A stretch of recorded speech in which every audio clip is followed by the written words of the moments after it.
ஆண்டவருடைய வார்த்தை இப்படியா இருக்குது. கர்த்தருடைய மகிமை வெளியரங்கமாகும். மாமிசத்திலே கர்த்தர் வெளியரங்கமாக போகிறார். மாம்சமான யாவும் அதை காணும். மாம்ச தேகமுள்ள யாவரும் அவரை கண்டார்கள். கர்த்தரின் வாக்கு இதை தீர்க்க தரிசனமாய் உரைக்கிறது. வனாந்தரத்திலே கூப்பிடுகிறவர் சத்தம், கர்த்தருக்கு வழியை ஆயத்தம் பண்ண ஒரு சத்தம் வனாந்தரத்தில் கேட்கும். இது தீர்க்க தரிசனம். இது அங்கே பழைய ஏற்பாட்டிலே ஏசாயா மூலமாய் உரைக்கப்பட்டது. அது குறித்த நேரத்திலே ஏற்ற காலத்திலே நிறைவேறி முடிந்தது. அல்லேலூயா.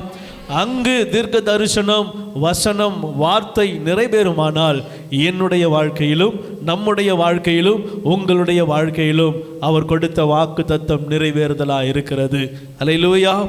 அது நிச்சயம் நிறைவேறும். அது பொய் சொல்லாது. அது தாமதித்தாலும் அதற்கு காத்திரு. அது என்ன செய்யும்?